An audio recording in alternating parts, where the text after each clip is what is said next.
Okay, actually, before we start, can I just tell you about this movie I saw? The short? No. I mean, you need to watch that. I'm gonna watch it today. Megan's working like 12 to 8. I got nothing else going on today, so I'm Yeah. definitely gonna watch it today. No, that's balloonerism. Yes, watch that, please. But no, the movie's called, I'm going to pronounce it wrong, Dongeng Sang Kancil. Oh yeah. Holy crap.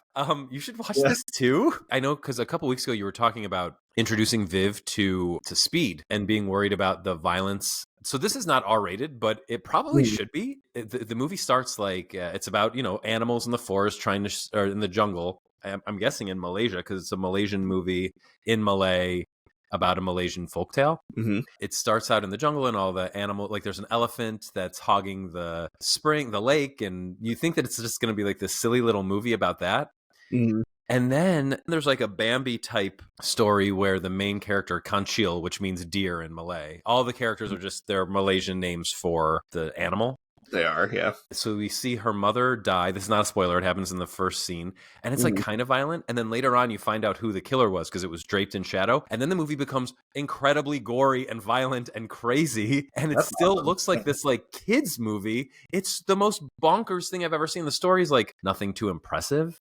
Mm. But I was just blown away by how brutally violent it was and how interesting. So the movie was made for $2 million, which is unheard of now for an animated movie. Or almost any movie. It's cheaper than Flow.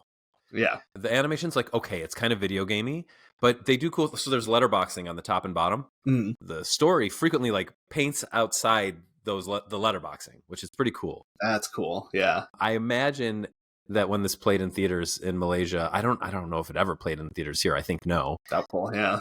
I think it must have been in 3D because some of the going outside the letterboxing feels like 3D. Anyway, you have to watch this movie because it's so bizarre that this thing that looks like it's for kids is quite gory. Like Unicorn Wars gory, or? So I'm glad you brought up Unicorn Wars because that was what I was thinking of. Not Unicorn. I was thinking of his first movie. So that's a Spanish director whose name I forget right now, but he made two animated films that both look really cute and then are really depressing, like horribly nihilistic and dark and really violent. So no, not to that level. Yeah.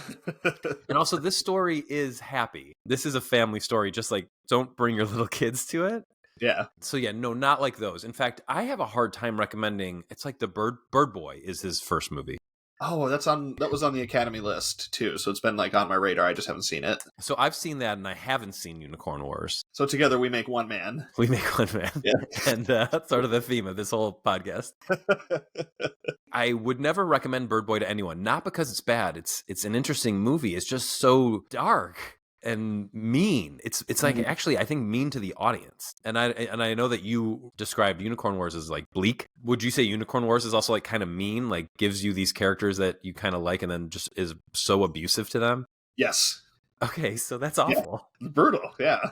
Yeah, Sang Kancil is not like that. So anyway, curious recommendation for Sang Kancil.